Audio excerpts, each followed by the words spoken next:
ஒரு பெரிய காடு இருந்துச்சாம். அந்த காட்டுல இருந்த ஒரு குள்ள நரிக்கு ரொம்ப பசியாம். ஒரு நாள் அந்த குள்ள நரி பசியில காட்டுக்கு பக்கத்துல இருக்கிற ஒரு கிராமத்துக்கு உணவை தேடி போச்சான்.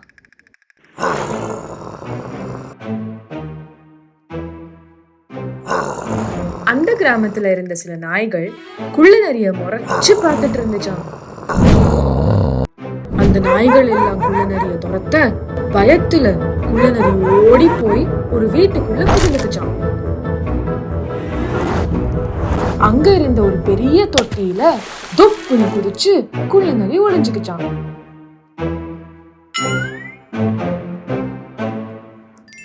நாய்கள் எல்லாம் போனப்புறம் அந்த தொட்டில இருந்து மெதுவா வெளியே வந்துச்சான்.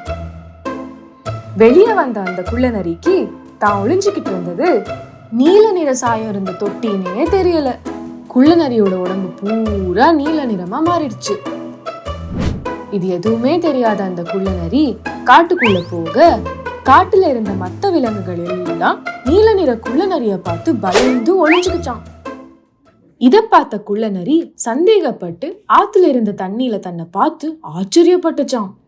ஆச்சரியப்பட்ட குள்ள நரிக்கு ஒரு ஐடியா வந்துச்சான். காட்டுல இருந்த எல்லா விலங்குகளையும் நரி கூப்பிட்டு, யாரும் என்னை பார்த்து பயப்படாதீங்க, என்ன கடவுள் தான் அனுப்பினாரு, இனி நான் தான் இந்த காட்டுக்கு ராஜா அப்படின்னு சொல்லிச்சான். இத நம்பி மத்த விலங்குகள் எல்லாம் தினமும் நரிக்கு சாப்பாடு கொடுத்துச்சுங்களாம். இப்படியே போயிட்டு இருக்க ஒரு நாள் குள்ள நரி ஆத்தோரமா ஓய்வு எடுத்துட்டு இருந்துச்சான். வழக்கம் போல மத்த விலங்குகள் சாப்பாடு கொண்டு வர அதை சாப்பிட்டுட்டு நரி நல்லா கொரட்டை விட்டு தூங்குச்சான். அசந்து தூங்கும் போது சறுக்கி ஆத்துக்குள்ள பொத்துன்னு விழுந்துச்சான். ஆத்துல விழுந்ததால நரி மேல இருந்த நீல நிற சாயம் தண்ணியில கரைஞ்சு போயிருச்சு.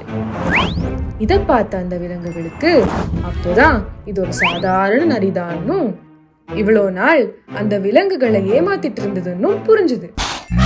கோவத்துல அந்த விலங்குங்க அந்த குள்ள நரிய காட்டை விட்டே துரத்திடுச்சுங்களாம். இதுல இருந்து என்ன தெரியுது? நீங்களாவே இருக்கணும், மத்தவங்க மாதிரி நடிச்சு ஏமாத்த கூடாது.